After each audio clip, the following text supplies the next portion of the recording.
you went from directing Tube Tales to directing a full feature film. Yeah, with the space of about 20 years in between, yeah. What was your why were you compelled to direct the American Pastoral? I've always felt like a filmmaker, really. I mean, as an actor, I think we are filmmakers. We think about story. We think with the camera. I am anyway. I can only speak for myself, but I'm always interested as to why the director is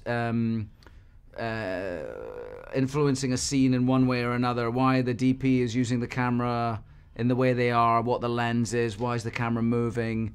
I find that's interesting, and every film you do has its own unique style and feeling, and you create a world. And it can be just our contemporary world, but even within that, it's always the world of the film or the world of the story. And that's the director's stamp, I suppose. That's the way that the director's worked with the production designer, the cinematographer, the costume designer, and the actors to create this feeling, this world. And then with the editor, ultimately, in the post. And I just was excited to be part of that whole creative experience. I sort of yearned for it. It's almost like acting is great and I love it, but it's just I wanted more. You know, I wanted more. As an actor, you discuss to a certain extent the look of your character with a makeup artist, with a hair designer, with a costume or a wardrobe designer. But as the director, you just you have a wider brush stroke to make the film feel the way you wanted it to feel when you read it the first time. I believe you. I could see the passion in you just talking about it. I like it. It's kind of, you're like a kid in the candy store.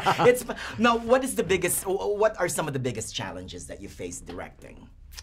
The biggest, I mean, the challenges are creative challenges, and that's what you're excited about. They're good challenges, you know. Of overcoming that. How do you play this scene? And that starts with where the location, finding the right location, discussing with Dan Clancy, in my case, the production designer, how should the room feel? What the colors like, you know, and overall, it's like as many strings as there are in a harp or something, you know.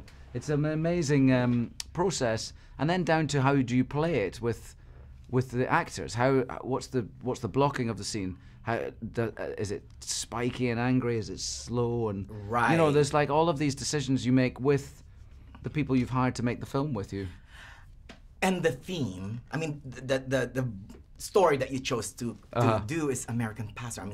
I mean, there's so many themes. I can talk to you about it till tomorrow. You know? Yeah. But I mean, thank you for bringing up a part of American history that we all know of, right? I mean, Vietnam War, but we don't know the effects of it in families. I mean, that extreme effect in the Leave-Of family, for instance, or the black community. I mean, there's all of these stuff that we kind of sort of knew. Yeah, I didn't know very much about the social unrest at the end of the 60s in American cities. I mean, and the truth is, when I was looking at there's a very long, slow, boring documentary about the riots in '67 in Newark, and the footage I was seeing didn't look very dissimilar to footage I'd just seen on the news, a couple of weeks ago. So that's a part of American history I didn't know very much about. And in the movie, we found this we use stock footage now and again just to help with time passing in the story, and also to maybe elevate the film a little bit to be a story of America as well as a story about this family. And in one of these pieces of stock footage, we have an announcer saying, from May of last year till June of this year, there have been over 4,000 bombings in America. Wow. I was thinking, I didn't know about that. You know what I mean? I always thought that people talk about 9/11 being the first terrorist act in the States, and the truth is there was, that was happening then. Right. Yeah. It can happen again, right? This is the scary part about it. I suppose, yeah. Right. I know. I'll be Mary. Cheers, thank you. All right, take care.